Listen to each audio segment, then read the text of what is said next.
right in the heart of Brooklyn where we were going to school. They hung up this big sign saying, "Only you can prevent forest fires." And we all looked at each other and said, "What's a forest?" It's really beautiful here. Unbelievable. I know it gets hot, but... No, it's dry. And in Minnesota, it gets cold, so... So what are we talking about tonight? Soul. Afterlife. Comes a certain point, a certain age, when you start thinking about the hereafter. You know, you open the fridge and you wonder what you're hereafter. That age, that's what I'm talking about. There's that old question about, is there life after death? It's actually a silly question. Of course there's no life after death. Death means you died. So of course there's no life after death. The real question is, can life die? It can't. Just like death can't live, life can't die. So the question is a silly, misleading question. The real question is, when something is alive, can it die? And the answer is no. It can't. But here's the problem. A human being, or any other living being, let's talk about human beings, both exist and live. We have an existence and we have a life. When God created the world, nothing existed. So he had to invent or create existence, giving non-existent things their existence, and then he gave every existing being a life. Fire and water, they both exist. And they exist the same way, simply by taking up space. But their lives are different. The life of fire is to give off warmth and light. The life of water is to keep things cool and make things grow. So your existence is simply your presence taking up space.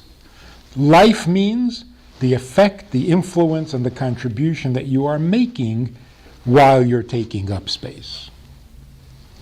And this is why people get depressed if they can't find a purpose to their life. Because really, it's their existence that is depressing. So when people say, what is the purpose of life? They're confused. Question is, what is the purpose of existing? And the answer is, life. The effect you have, the influence you have, the contribution you make, that's life. If you're not making a contribution, if you're having no effect, if you're not contributing anything, you're just existing, that becomes depressing. In fact, people who are convinced that they're not making a difference can't stand to continue existing. They become suicidal. So I was once talking to a young woman who was suicidal, and I shouldn't have been because I'm not an expert and I didn't know what I was talking about. And she says, I'm going to kill myself. I said, why? She says, because everything is meaningless. It's all meaningless. I said, well, if it's all meaningless, just sit. Why do you have to kill yourself? Sit quietly, you'll die sooner or later. As long as nothing means anything, what's the rush?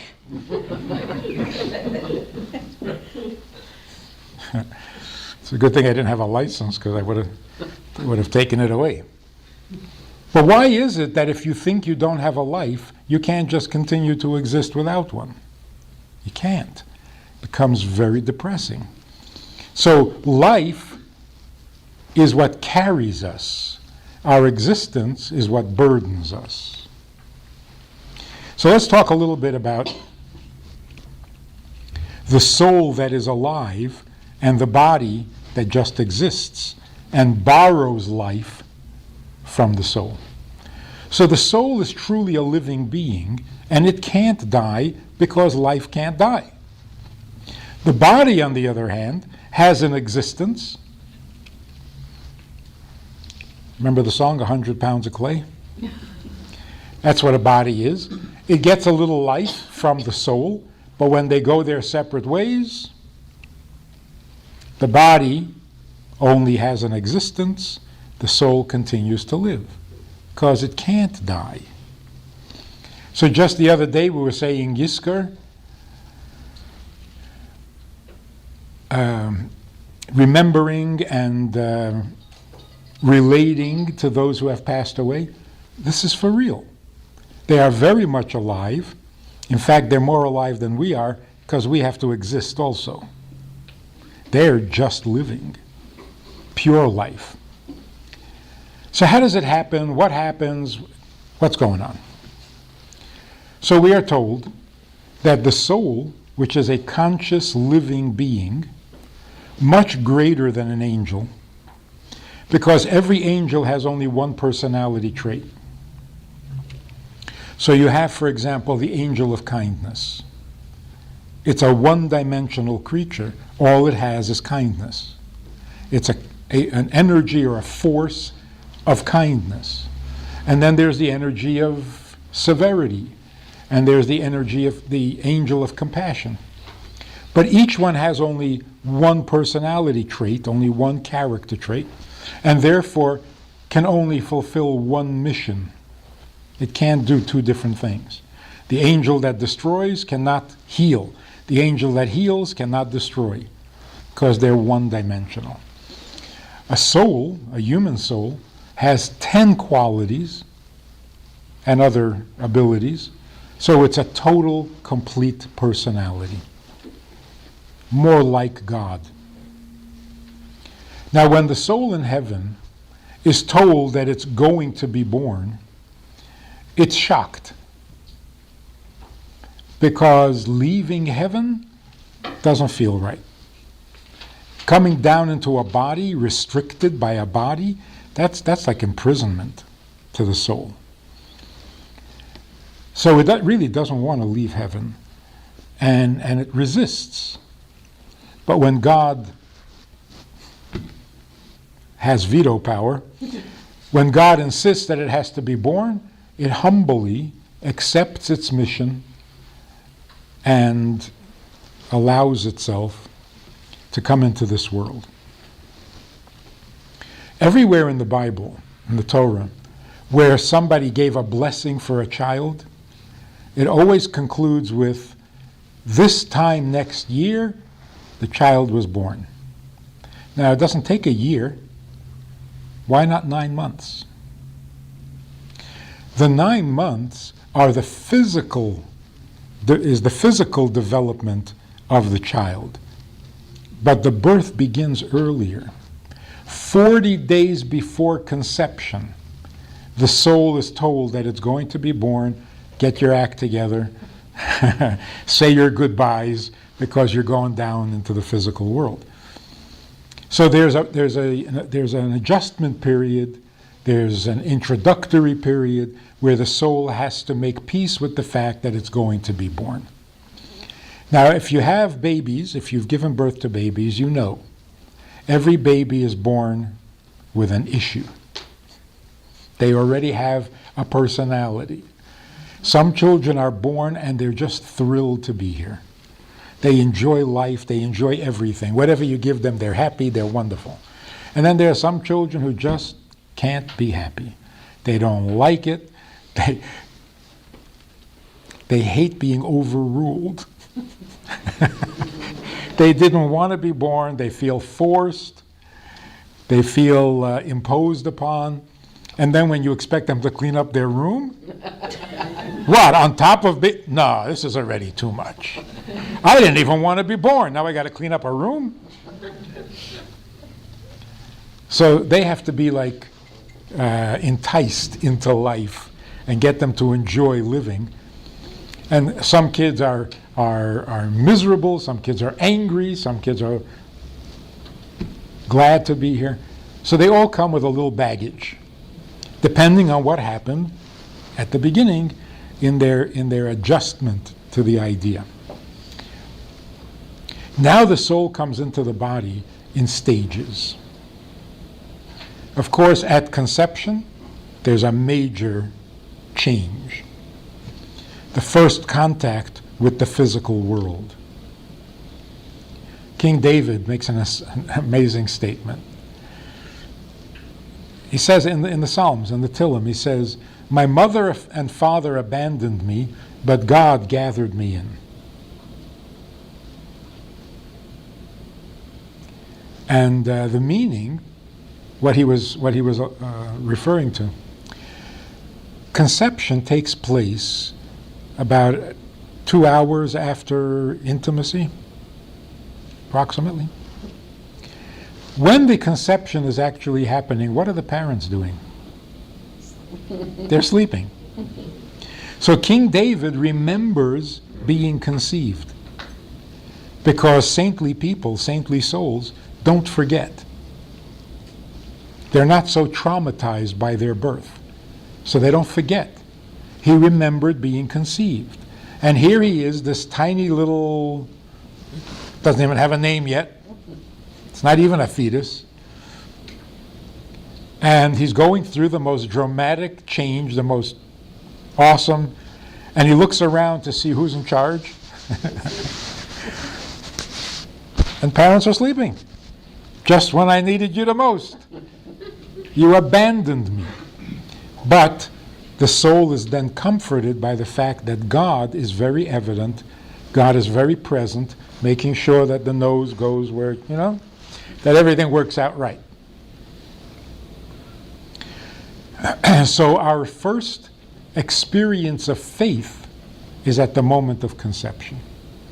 Because this is true of every birth. What should we call it? Any conception survives the trauma, survives that shocking change, because God is there and gives the soul the courage to go through this amazing change. Now a more famous psalm. "Even as I go through the valley of death, I am not afraid, for you are with me." Probably the most popular psalm. What is this valley of death, and why does he go there? And again, the meaning of it is, he remembered his birth.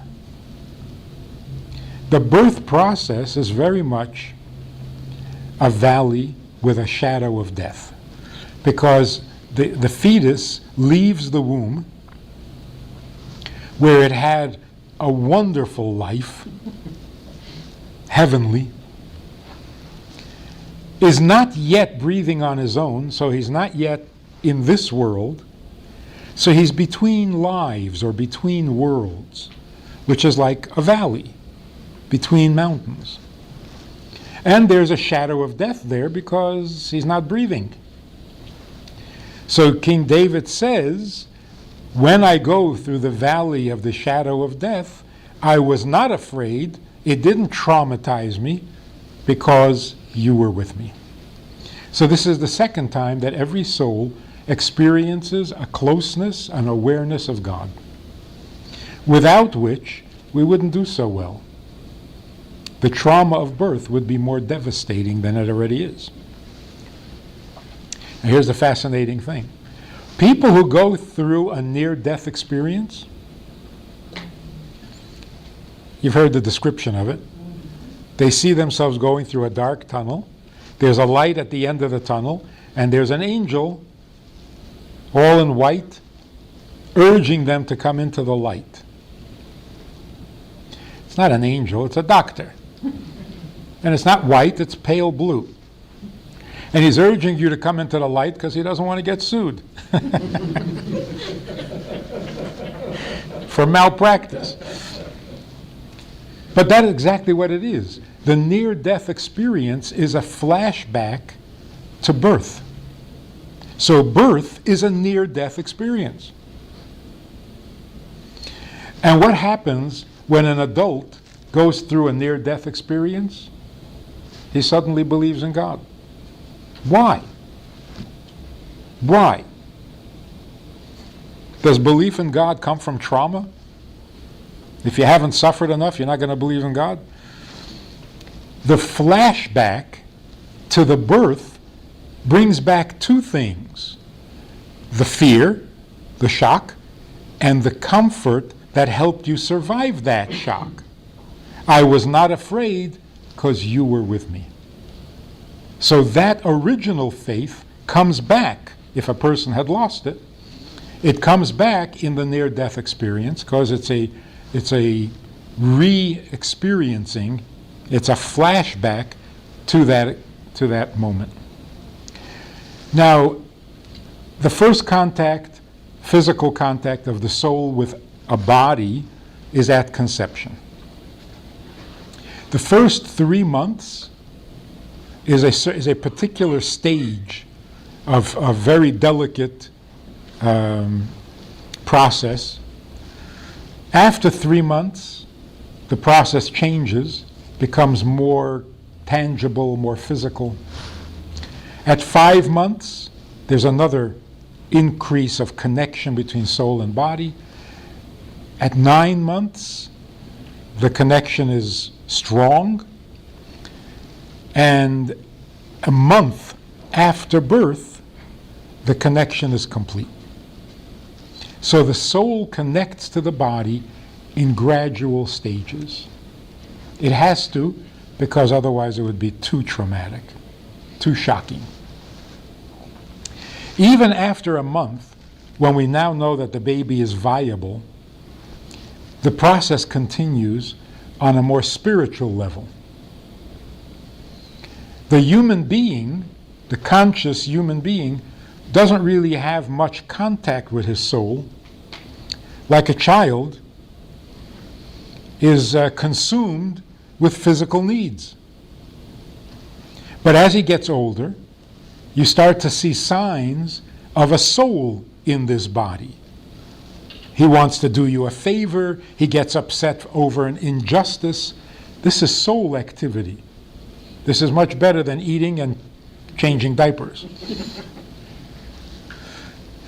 At the time that a girl becomes 12 years old and a boy becomes 13 years old, the soul has settled in for keeps. Now, at the end of life, the reverse happens. Person doesn't die suddenly. First, he is notified on some subconscious level that he's going to die. You can see in many, many people, it's literally obvious. They knew they were dying and they were ready. For other people, it's not so conscious. But unconsciously, something is happening. We had an older man in Minnesota who dedicated an ark for our Chabad, new Chabad house. He was in his 80s, from Europe, and he got up when we honored him. He got up to talk about his contribution, the ark that and he went off on a tangent, and he started talking about his childhood. He said, when I was 6 years old, I decided that I was old enough to fast on Yom Kippur. And I went to shul Yom Kippur morning, and I was very proud of myself. And one of the neighbors, one of the townspeople, said to me in the afternoon, "You ate already?" And I said, "No." And he slapped me, and he said, "Go home and eat."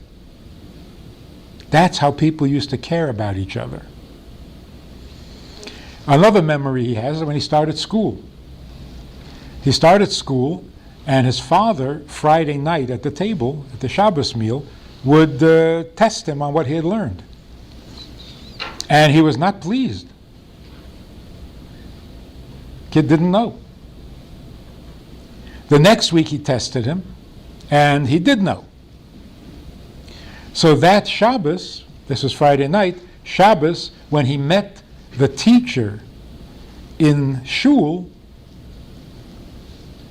he was angry at the teacher. He screamed at him.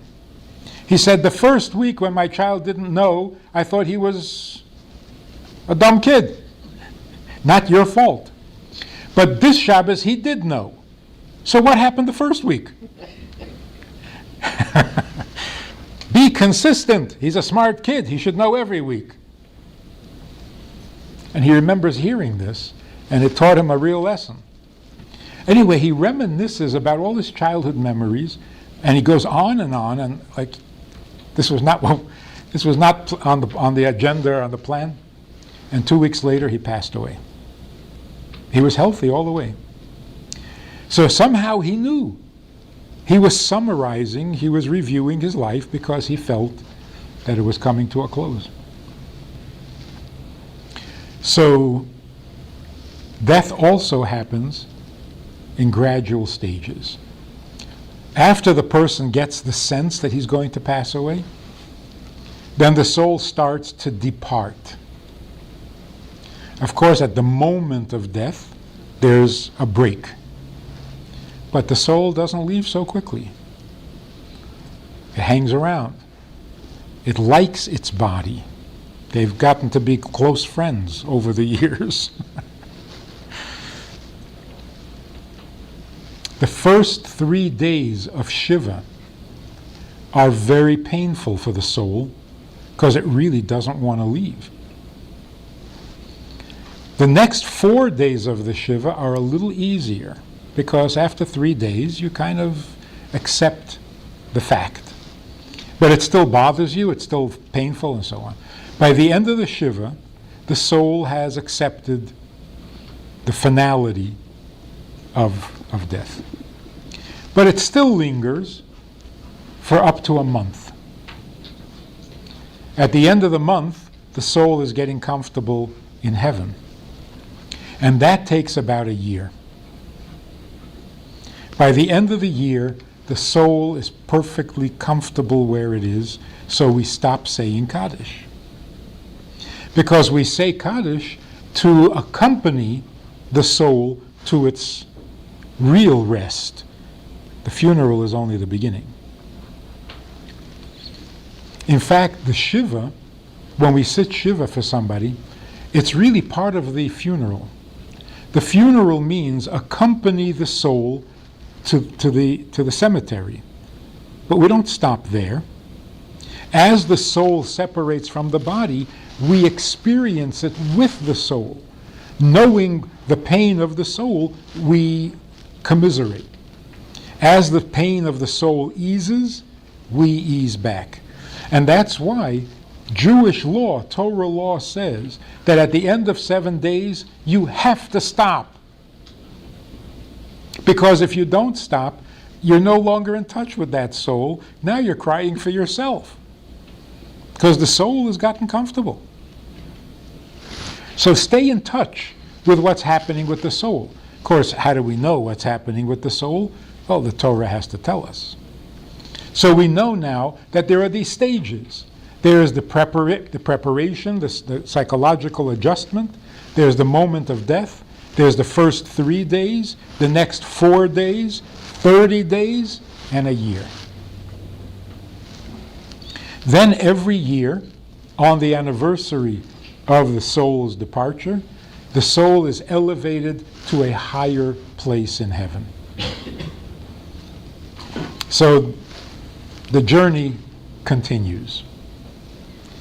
The higher the soul goes, the higher the people who are connected to that soul are drawn. So as the soul goes up, all its closest relatives and students, people over whom they've had influence, rise with them.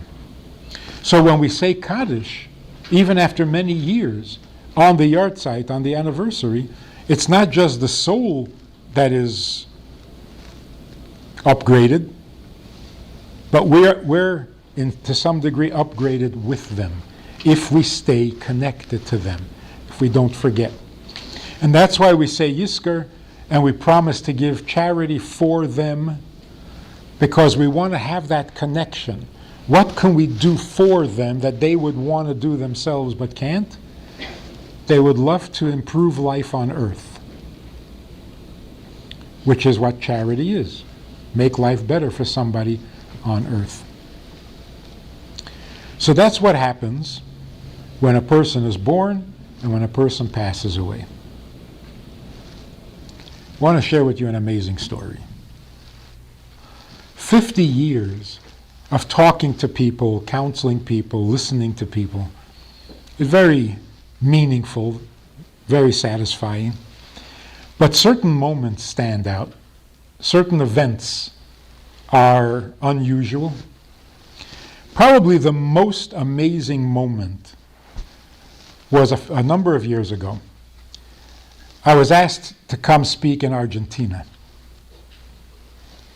From Minnesota, the flight, from Minnesota to New York, from New York to Dallas, from Dallas to Buenos Aires, it was a miserable trip.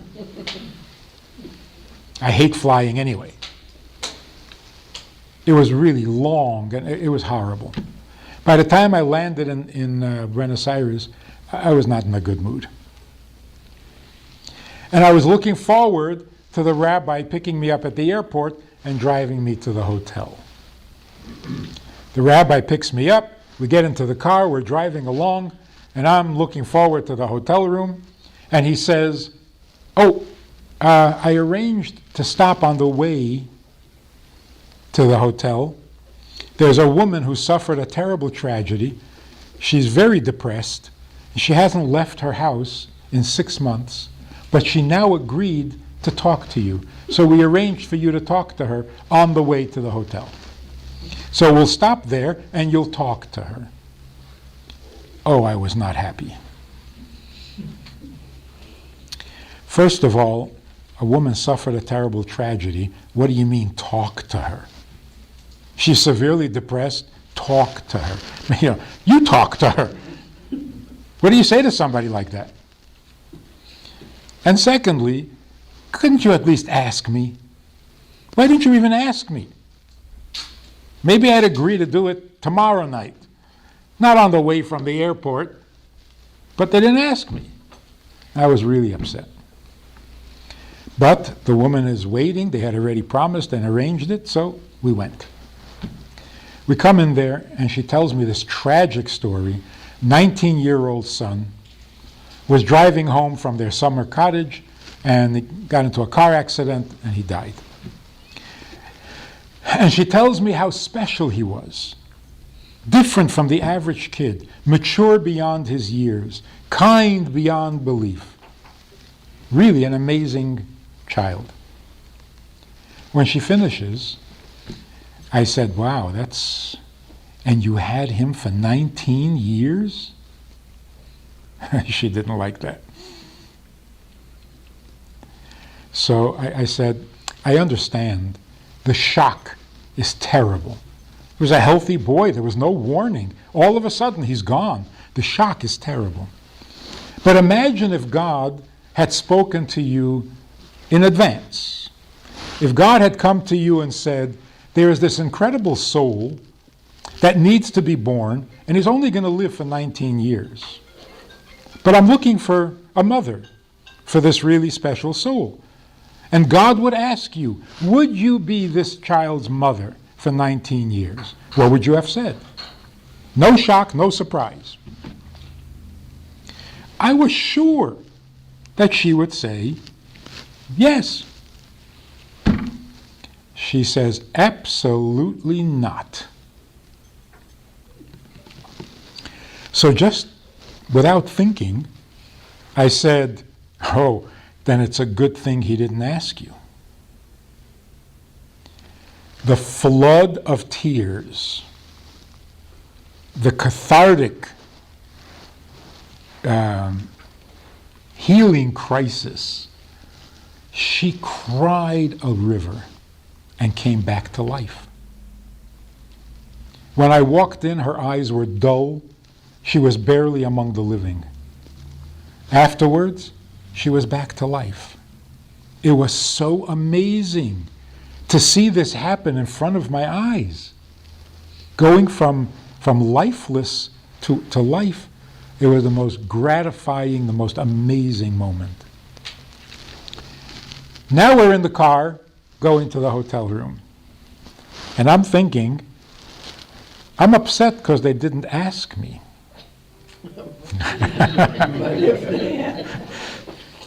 Why didn't you ask me?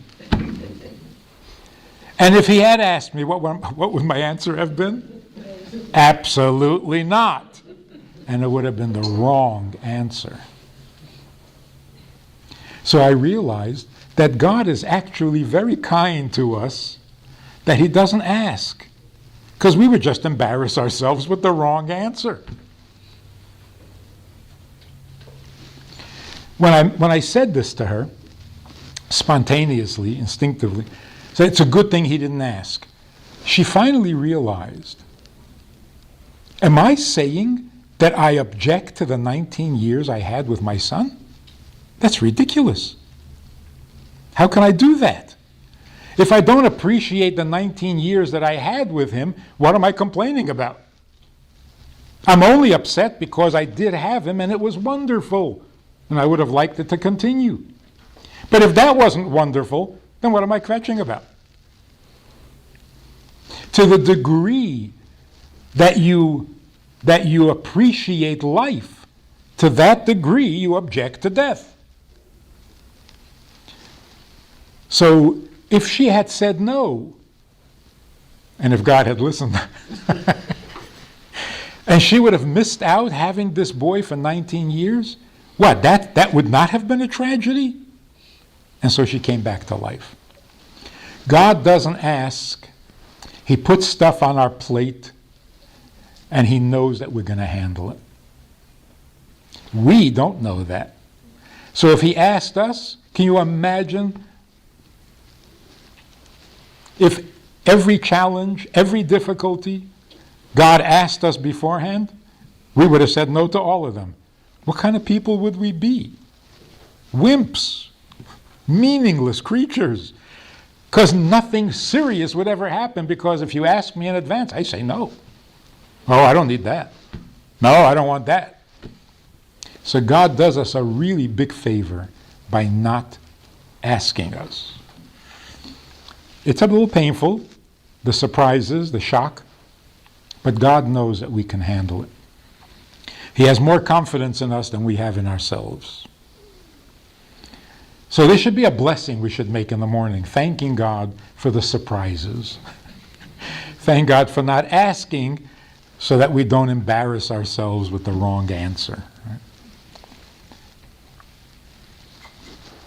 There was an interesting event, more than interesting, powerful. I was in New York, in the Rebbe's offices in Brooklyn, and people were rearranging an office, and they were lugging furniture, changing the office for some reason. So I pitch in, and I'm wheeling this file cabinet on a two-wheeler, and the drawer slides open, and a manila folder falls out. We pick it up, and there's a single letter in this folder from a Jew in Manhattan who had written to the Rebbe asking for advice. Now the Rebbe answered hundreds of letters a day, and he did it by putting his answer on the original letter in the margins and in very brief points, A, B, C. And then the secretary would type it up and make it flow like a letter. But the points were made very briefly. So the Rebbe's answer to this letter was on the letter itself. So we sat down to read it. The man writes to the Rebbe saying, I decided to hire a scribe, commission a scribe, to write a new Torah. Before you finish the last line, the last letters, you make a big party, you invite the community, it's a big celebration. And then you have a chuppah like at a wedding, and you carry the Torah to the ark, and you bring all the other Torahs out to greet the new Torah. It's a magnificent event. So this event was taking place in this man's house, in his apartment in Manhattan. One of the guests who were invited to the party was a young woman who at the party suffered an aneurysm, and before the ambulance could get there, she passed away right there at the party. Now he's writing to the Rebbe and he's saying, my faith is okay. I'm all right. But people are asking me, how do you explain this? A girl comes to a party of a Torah writing and dies?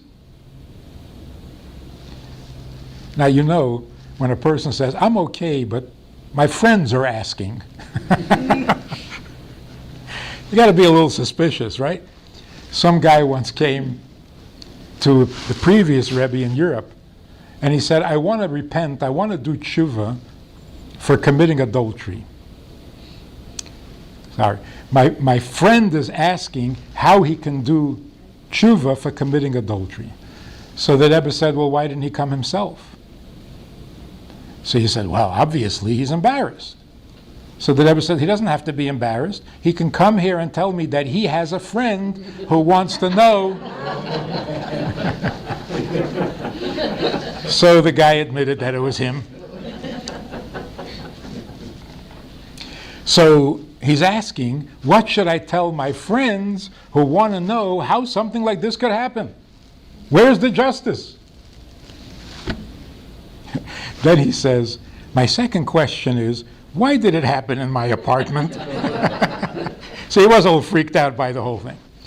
The Rebbe's answer was so amazing that there were 6 of us in the office then, and we just sat down stunned. It was so beautiful. The Rebbe writes like this, A, B, C, D, right? A, why do human beings even think that they can understand God's ways? He's God. B, the Torah tells us to try to understand God. So we have to try. C, every soul that is born into this world is given a certain amount of years, days, minutes, and seconds. And the angel announces 40 days before the soul is conceived, this soul will live this long. Very, very rarely does that date change. You have to do something magnificent to increase the amount of years. You have to do something really evil, malevolent, to die before your time. People die the time that they were given. I mean, obviously, the angel makes an announcement. It's not a guess. It's not an estimation. Like the comedian says, you know the expiration date on a bottle of milk? How do they know that? This milk will expire. What, the cow tell them or something? This is the exact date. So they're just guessing. But when the angel says, this is how long you're going to live, well, then that's how long you're going to live. Now, what are we up to? C, D, D. When the time comes, the day, the moment arrives, it can happen under many different circumstances, some better than others. For example, you're away from home in a foreign place and you pass away. Nobody knows you, nobody really cares. That's not so good. At home, surrounded by your family, better, much better. Let me see, the E. The last moments of a person's life, every detail becomes immense and significant. So it makes a huge difference. There was an elderly chassid, this is not in the letter, there was an elderly chassid from Israel who came to New York to be with the Rebbe for Yom Kippur. He was a special guy. He was honored to open the ark for Kol Nidre. He was making his way to the ark, and he collapsed and died. In the synagogue, on Yom Kippur, in the Rebbe's presence, in front of the ark, on his way to open the ark. All of his peers, all the old guys in the shul looked at each other and said, how did he arrange that? How did he pull that off? What a way to go. You see, when you get to heaven, one of the things they ask you is, where are you coming from? And it could be embarrassing. This is good. Where am I coming from? I was on my way to open the ark, and it was Yom Kippur. And there's a joke about a very Hasidic guy who decided that he's been Hasidic all his life. He's very curious about how the other side lives. So he shaved off his long payas, shaved off the beard, took off the black hat, and he went to a nightclub. He walked out of the nightclub late at night and was crossing the street, and a truck hit him and he died. Now he comes to heaven and he says to God, what is this? I was good all my life. One night, I just wanted to see, and you have to run me over with a truck? So God takes a second look and says, wait a minute, Mendel, I didn't recognize you. I thought you were someone else. That's not so good. So everybody was jealous to die on Yom Kippur in the synagogue. Come on. A few years later, a local chassid died in the synagogue on Simchas Torah, in middle of the dancing. And everyone said, that's even better. He danced right into heaven. Say, hey, I was in the middle of dancing. What are you doing to me? That's good. So the circumstances are very significant. They can be good, they can be terrible, they can be wonderful. So, what should you tell your friends? Going back to the letter. What should you tell your friends? You should tell them that they saw a beautiful example of divine providence. This girl deserved to die under the best of circumstances. Her time came, but it could have been out in the street. Here she died at a party celebrating the conclusion of the Torah, and her life concludes with the conclusion of a Torah. And she's surrounded by doctors. The guy who wrote the letter was a doctor. Surrounded by doctors who cared, who tried to help her.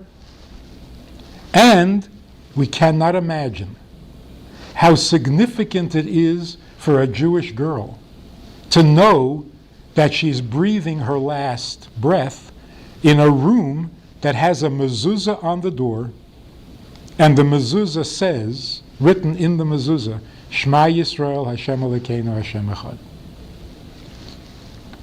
Because that's what you're supposed to say when you're passing away, and she couldn't say anything because she was suffering from an aneurysm. Knowing that the mezuzah says it, the Rebbe says you can't imagine how meaningful that was to her. Now the clincher. According to the teachings of the Baal Shem Tov, the Rebbe writes, why do you think you got it into your head to write a Torah in the first place? For her. Now we're sitting there stunned. I mean, the clarity of vision. What did we think? A girl comes to a party celebrating the conclusion of a Torah and she dies. Why? Why? This is what you get from coming to a party of a Torah? You think she died because she was there? You got to see clearly. So we're sitting there marveling at the Rebbe's clarity of vision. The phone rings. There's a rabbi on the other line, on the other side, in the Midwest somewhere. He is in the middle of a bar mitzvah of his oldest son. His father had come to the bar mitzvah from Israel, was asked to say a few words, and in the middle of speaking, he collapsed and died of a heart attack. They're in the middle of the bar mitzvah, as live time. He's calling to ask the Rebbe, what should he do? Cancel the bar mitzvah? Call it off? Continue? What should he do? And how should he explain this to all the guests? Now, this was before there were faxes. So I said, grab a pencil. And we dictated the whole letter to him, and he went back and he read it to his guests, and the bar mitzvah continued. Now we were doubly excited. Wow, wasn't that great? Just when he needed that letter, it fell out of... And then we looked at each other and said, who decided to move furniture? Why are we moving furniture all of a sudden? So that that letter would fall out? And I can tell you that to this day, that room never changed. They said they were going to make it into an office. It never happened. The whole thing was for that letter to fall out so that we can read it to the rabbi.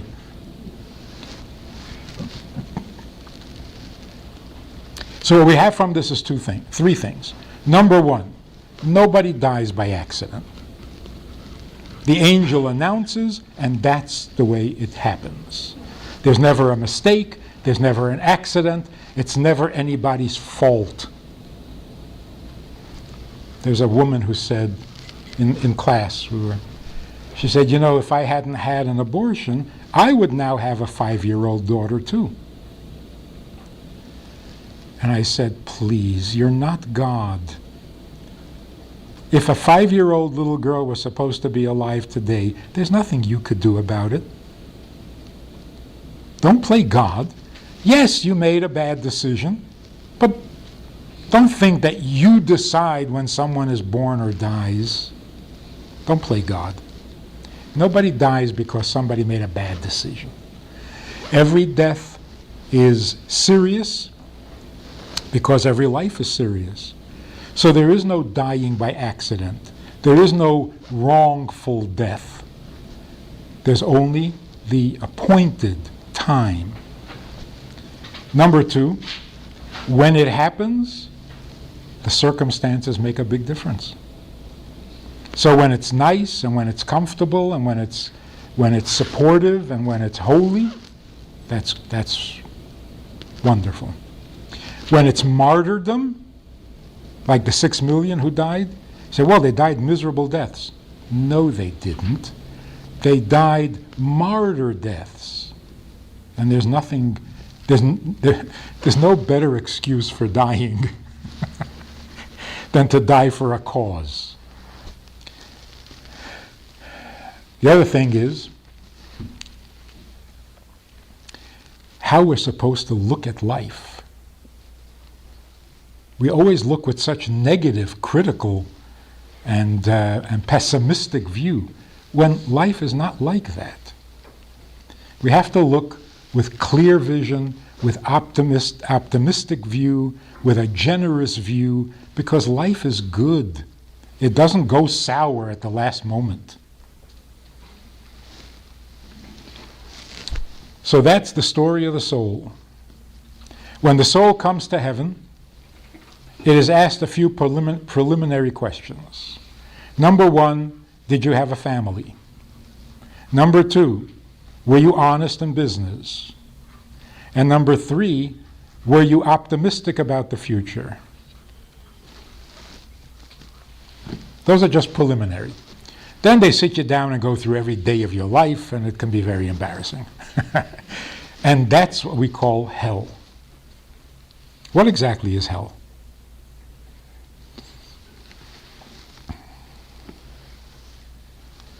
Some minister asked me once, do you believe in hell? I said, are you kidding? We invented it. You stole it from us. But our picture of hell is very different from yours.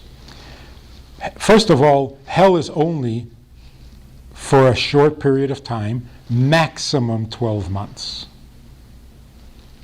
What is hell? Hell is simply when a soul comes back the world of souls, and it doesn't feel comfortable. It doesn't remember how to be a soul. It got used to being a body. That discomfort, that embarrassment is hell. So burning means, how does a soul burn? On a bonfire? A soul burns with shame. It's embarrassed. It smells like a body, and it's a little uncomfortable. But how long can that last? A week, a month, 2 months, maximum 12 months. By the end of 12 months, the memories of the body, of the physical, have faded, and now he's a soul among souls. Now he's in heaven. When a soul comes back and is immediately comfortable, as if it never left, that's paradise, right? So the soul goes through this readjustment from the pleasures of this world to the pleasures of that world, from physical pleasure to spiritual pleasure. Once it gets comfortable and is enjoying the pleasure of the world of souls, it's very happy. But it doesn't feel good over the fact that it can't serve God. We can do mitzvahs. We can serve God. Anytime we do anything to make this world better, that's God's plan, that's what God wants, that's what God needs. In heaven, you can't really do anything for God. God takes care of you. So your needs are taken care of, but you can't do for Him. So in Jewish thinking, heaven, paradise, is like a 5-star retirement home. They give you everything you need, they take very good care of you, you're very comfortable, you got no worries, no problems, but you're retired. And after a while, souls, particularly Jewish souls, get very restless. Okay, enough already. We want to go back to work. We want to be useful. So they're looking forward to the coming of Mashiach, when the world will be pure and they'll be able to come back and serve God again. So heaven is a wonderful place, but temporary. That's why the expression, when somebody passes away, the expression, he's in a better place, not Jewish. He's in a comfortable place, but not better. This is better. That's why we don't make a big deal about going to heaven. We don't want to go to heaven. We don't want to go anywhere. We want to stay here. That's Jewish.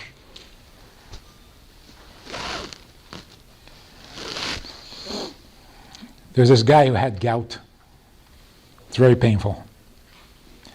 And he's in the hospital, and in the bed next to him is a stoic. They train to be able to tolerate pain. He also had gout. The doctor comes in to examine the stoic. He presses his leg, his toe, and the guy doesn't make a sound. But then he turns it a little bit and presses again, and it's just he can't. And he screams in pain. Then the doctor goes to the next bed. He examines that patient, he squeezes, he turns it, he pokes it, nothing, not a sound. When the doctor leaves, the stoic says to the other patient, "Where did you train? Where did you learn to tolerate pain like that?" The guy says, "Tolerate pain? I'm Jewish. I gave him the other foot." We're not into tolerating pain.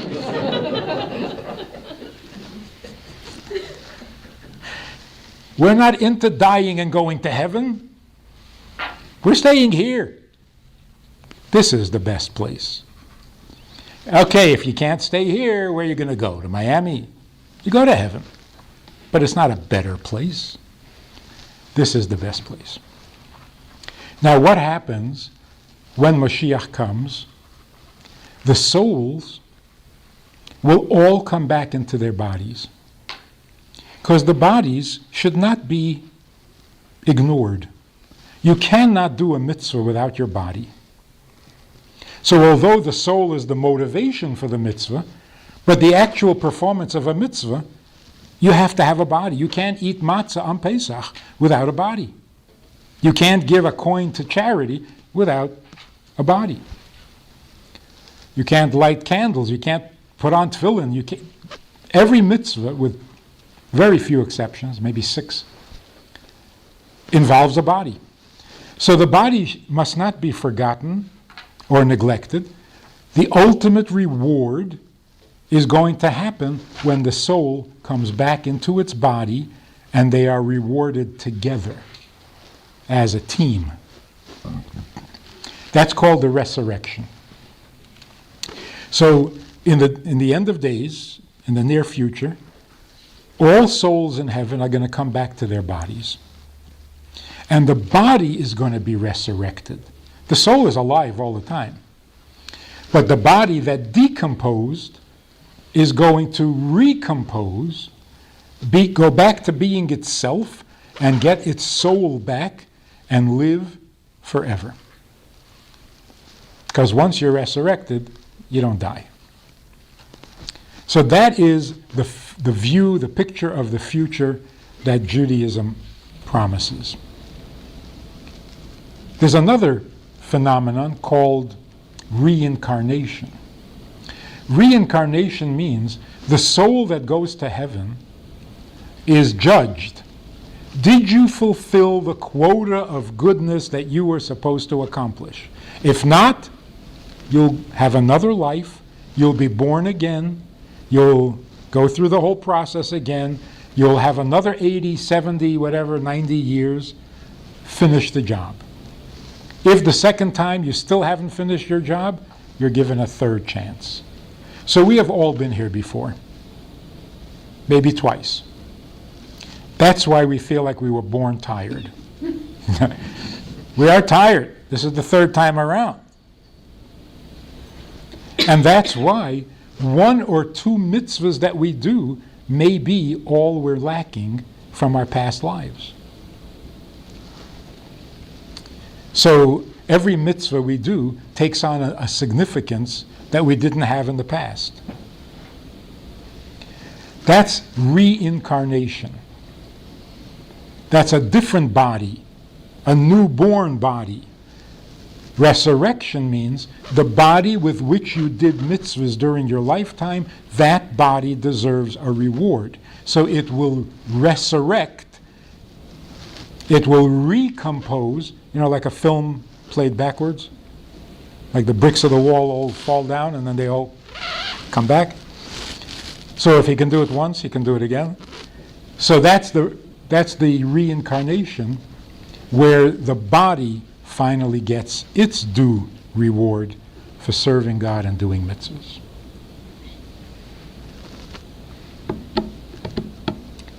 That's what we know about souls, about life, about death. Any questions? Yeah.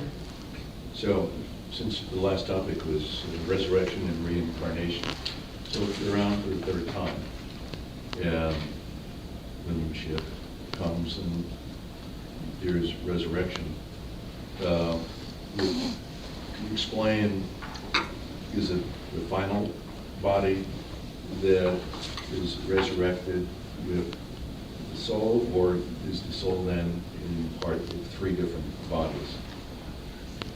Yes.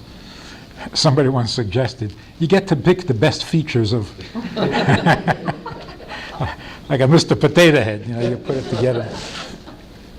No, every body did mitzvahs, every body deserves a reward. So the soul will divide into 3 and animate all 3 bodies. Particularly, the part of the soul that was completed in this body will come back to this body. The part of the soul that completed itself in the second body will come back to its body. So if you did all your kindness in the first life, if you were very disciplined in your second life, if you were very compassionate in your third life, your first body will get the kindness, the second body will get the discipline, the third body will get the compassion. But each of them is an entire personality, not like an angel. Yeah, Are all three of the same sex or not necessarily? not necessarily. In fact, most souls, maybe all souls, get to be a woman in one life and a man in another so that they can do all the mitzvahs. So when a woman says, why don't I have to put on tefillin? You did already. Don't have to do it twice. Yeah, So once a Jew, always a Jew, or do you kind of reincarnate another? once a Jew, always a Jew. And what about people that convert to Judaism? That soul that they receive at conversion has always been a Jew. And that's why a convert can say, for example, on Pesach, blessed are you, God, who performed miracles for my ancestors when they came out of Egypt. Now, what if her ancestors were Egyptians? Imagine she's an Egyptian and she converts. And now she's going to say, my ancestors came out of Egypt? Yes, the soul that she now got was always Jewish, and it was this soul's ancestors that came out of Egypt.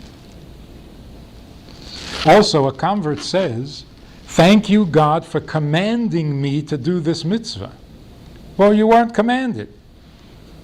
You volunteered. That's why there's this expression describing converts, Jews by choice. You've heard this? A convert is a Jew by choice. Not really. He had a choice until he became Jewish. Once he became Jewish, no choice. Because you're a Jewish soul, and a Jewish soul is Jewish. No choice.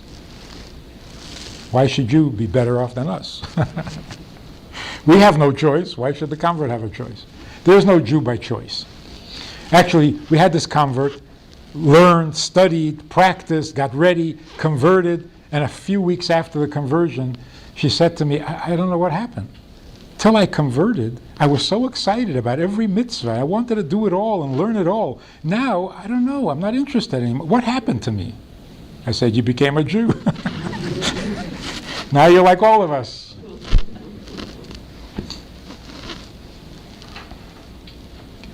Any other question?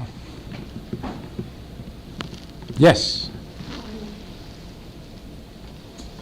Does a convert have soul before she or he converts that's not Jewish? And if they did, like when you get your Jewish soul and Sarah's your mother because you went to the mikvah, what happened to that other soul? Where did it go? Where is that soul? I mean, if there, I don't, maybe that's off topic. No. A Jew has two souls. You notice that Jews are a little schizophrenic, right? Jews have two souls. We have a human soul and we have a Jewish soul. If we didn't have a Jewish soul, we wouldn't be Jewish. If we didn't have a human soul, we wouldn't be human. So we have a human soul and we have a Jewish soul. What happens to a convert is that their human soul that they had all along feels incomplete.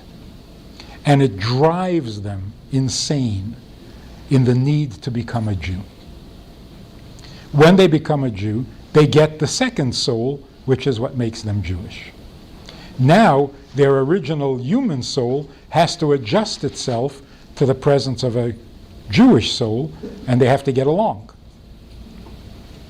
like with every Jew. So why are Jews sometimes good and sometimes not good? If their Jewish soul prevails, they're good. If their human soul prevails, they're just human.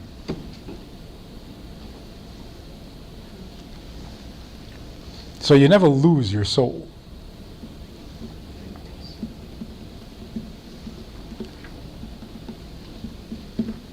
Was noch?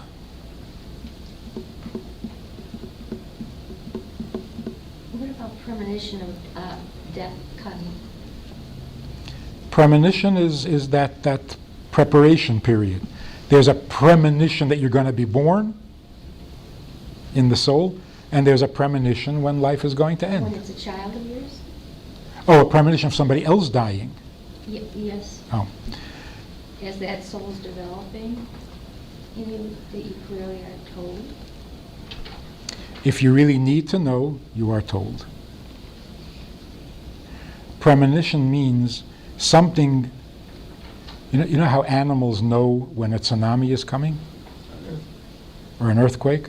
Because it's already starting on a subtle level. You just have to be sensitive to pick it up.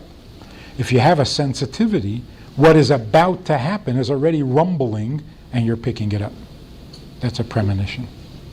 Usually in a dream, because your defenses are relaxed and you can pick up more sensitive stuff. Some people are so sensitive that they're always picking up stuff and it's driving them crazy. And they'd rather not know all this stuff. So one more thought, my father passed away 2.5 years ago, and I sense that he comes to visit sometimes with very unusual and interesting events. What's your thought about that? How unusual. How unusual? One thing was when he died, it was during Shiva, and my mother was really missing him and said how much she was missing him. And it was the time that they would normally kiss goodnight before they went to bed. And at that same moment, a grandfather clock that hadn't worked in 5 years did a made its little sound. And it did it for the whole rest of Shiva, and then it stopped again. That's not as good as actually having a visit. That's just like a little hint. But sometimes souls who have passed away are given a privilege, a gift, that they can communicate directly with their family. And either in a dream or while awake, you actually see him or her. But when they have to send these little signals, it's not as good. But it's all real. It is not so unusual for a soul to visit a family member, particularly in a time of danger or emergency. It's not so rare at all. So what about a person like a medium who says they can communicate with those souls? Well, either they can or they can't. But I mean, if they say they can and they do, and they give you a message from that soul, that could be very real. It could be, but it's usually, if they're on television, no. No, I don't mean the one. Okay. I mean somebody, on a one-to-one. Somebody holy, you could believe it. Just an ordinary person, I don't know. They may have some intuitive whatever, but they're always off a little bit. There's this joke about this medium who says, "Yes, I'm getting a message from your father. He had an M in his name." And the guy said, "No." He said, "His first name, M? No. His second name, an M? No. Ah, his name was Jack Daniels, but it was Mr. Daniels. There's the M." They're very good at it, but it's not real. Those who are real, and it can be real because the souls are there should be some way to communicate, but very, very few people have that, where they see it clearly. Otherwise, they give you half information, and it's not worth it. When they say, "Yes, I hear your father, and he's saying everything is good, he's happy, and his dog is with him." No. Dogs go to a different place. You don't take your dog with you to heaven. There's a dog heaven, but it doesn't. Yeah. So Rabbi, on the topic, if there is someone holier than someone who is capable of communicating with the soul, is it then advisable to do so? To look for guidance or advice or No. blessings? No. There's a reason that we don't know these things. And unless you're really desperate, don't go there. Also, these holy people who know, they're not allowed to tell. And when they do, they pay a price for it. So those who do tell to help others, they're actually sacrificing. They're going to pay for this. And they do it anyway because they want to help you. So you're really tampering with some rules up there.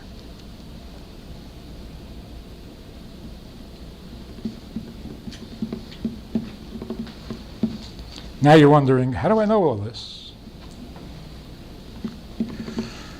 Well, first of all, I read it in Reader's Digest. See, you laugh. Why, Reader's Digest doesn't know? Probably not. Probably not. The reason we know these things is because they've happened. This is not anybody's imagination. Souls have communicated. People have been in touch with souls in heaven. You know, the cynic says, how do you know that? Nobody's ever come back to tell. Oh, yes, they have. Of course they have. People come back. A near-death experience is almost there. Then there are people who literally die and come back. Or come back in a vision, in a dream. But we hear from them. We're not making it up. It's all real.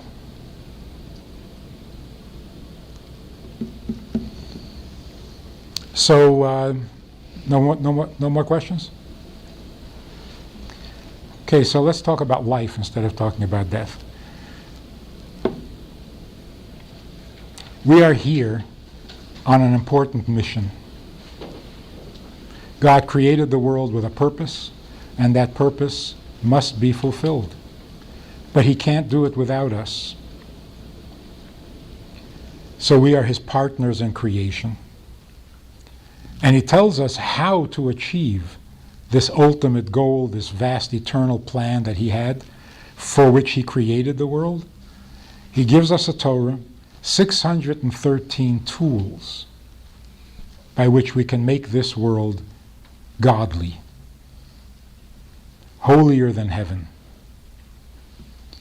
Every time we do a mitzvah, it has a cosmic effect.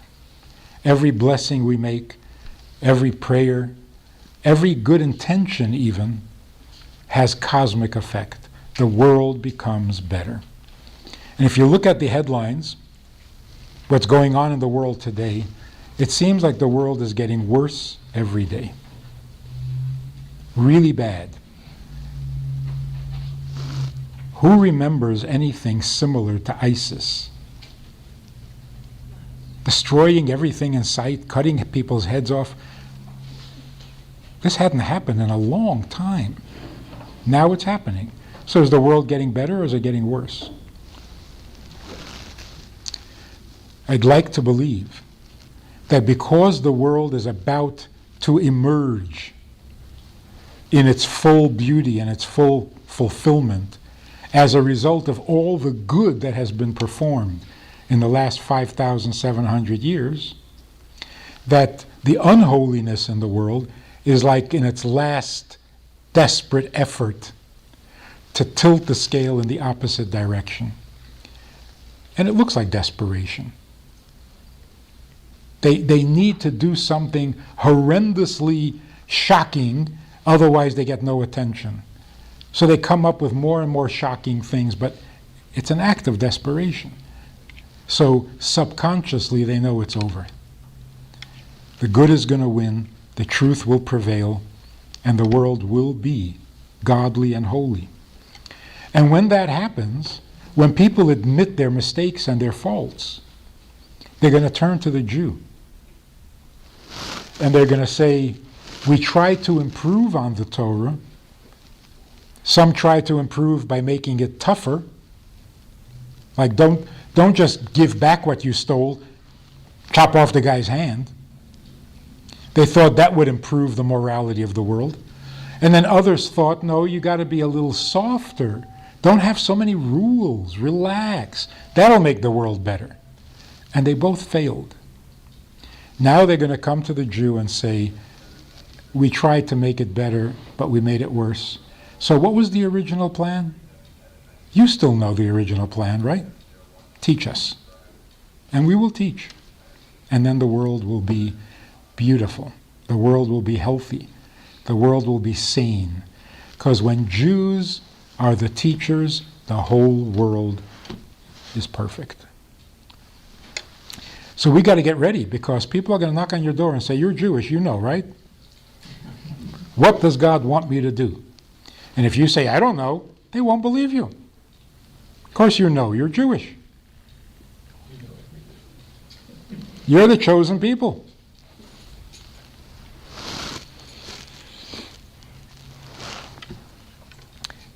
There was a church group from South Dakota, got into a bus and drove all the way to St. Paul and came to the Chabad house to ask questions and to whatever.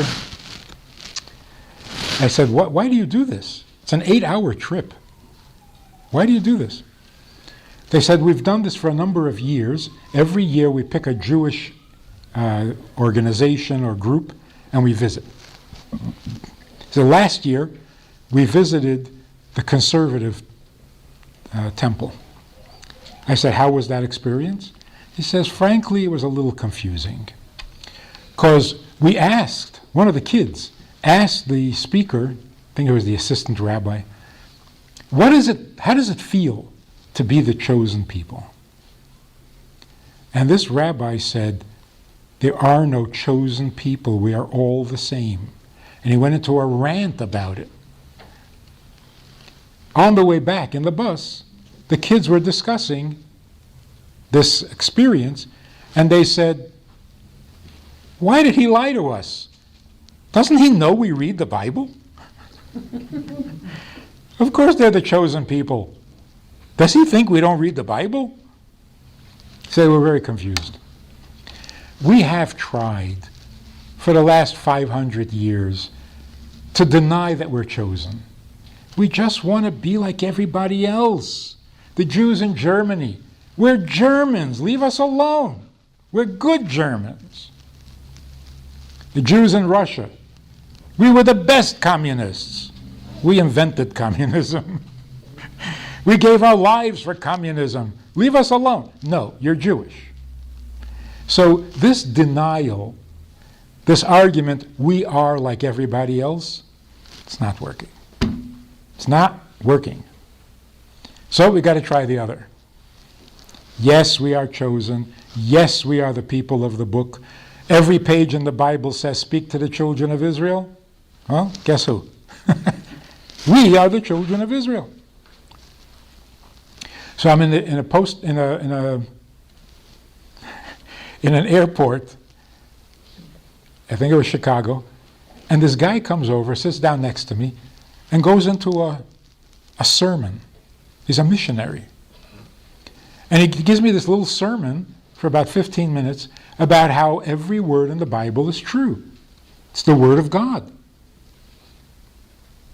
It's the Bible. And it's true. Every word is true. And he goes on for about 15 minutes, and it was nothing to disagree with. At the end of 15 minutes, he says, so what is your relationship with the Bible? And he used the word relationship. I'm a Kohen, so I'm a descendant of Aaron. I said, my relationship? Aaron is my grandfather, Moses is my uncle. His mouth fell open, and he didn't know what to say. He was stunned, speechless. He just finished telling me that every word in the Bible is true.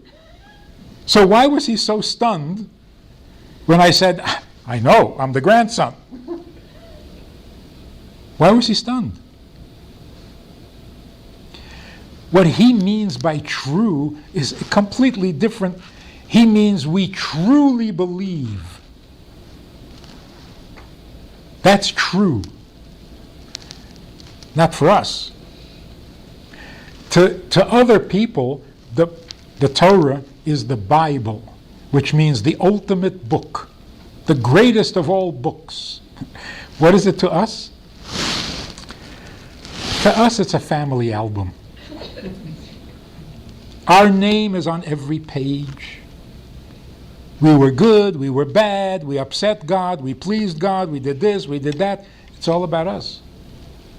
Speak to the children of Israel. Huh. We're still here. That's us. Every Jew can trace himself back to somebody in the Bible. You are either from Yehuda or from Levi or from trace yourself back. So this is my final. I'm driving through the streets in Rome on the way to the airport.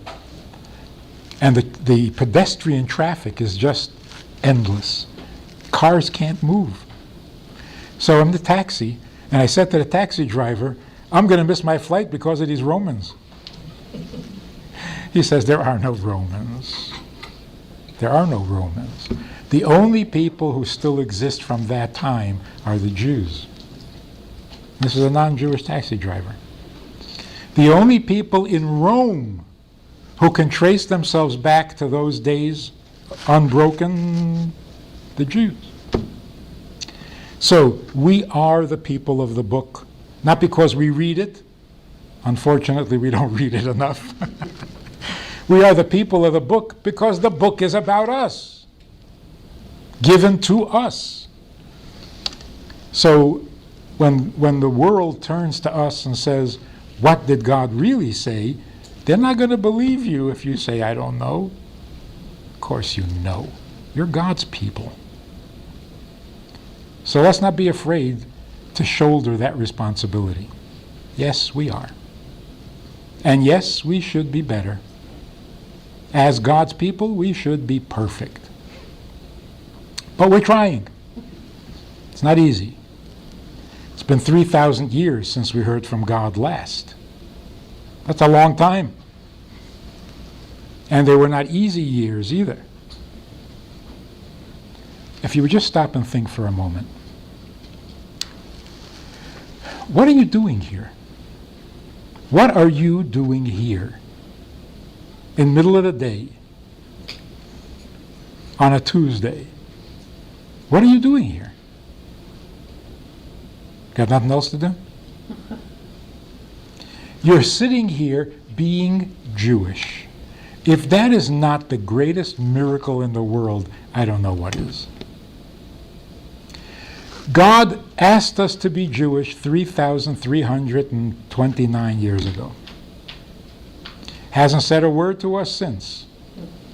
And we're still Jewish? This is miraculous. This is not normal. After 2,000 years of nothing but misery, we're still Jewish and want to be? How do you explain this? Today, any parent who tells his children, you know we're Jewish, is a hero. Why did you say that? What difference does it make? Let it go. No.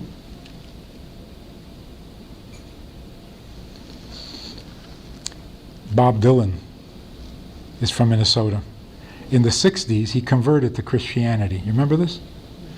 Started singing gospel songs. He went to Bible school. He was baptized in Pat Boone's swimming pool. And he was a born-again Christian.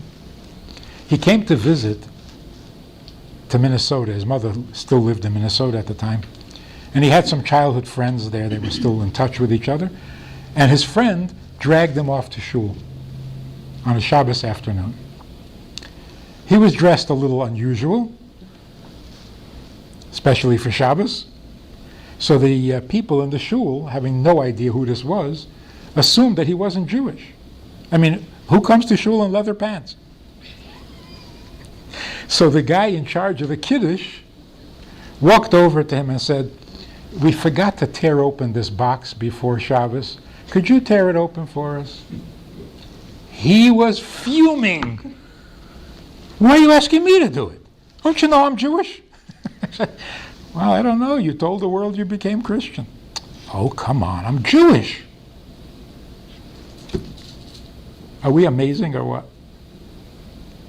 A Jew is a Jew. It's amazing. 3,000 years we don't hear from God, and we still argue about him. 2,000 years of misery, and we're not going to stop being Jewish. Of course we're Jewish. Daniel Pearl. Isn't that incredible?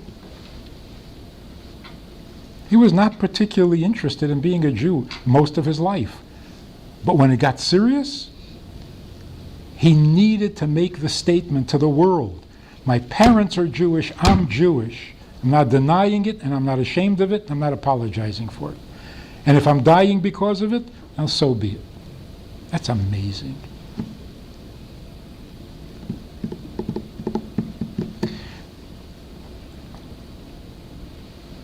So enjoy it. Get together a lot. When Jews get together, good things happen. There's some bad, okay, whatever. Good things happen when Jews get together. Do it more often. Feel Jewish. Be proud to be a Jew. Let your neighbors know what you believe, what you stand for. They really need to hear it. They really do. Thanks for listening.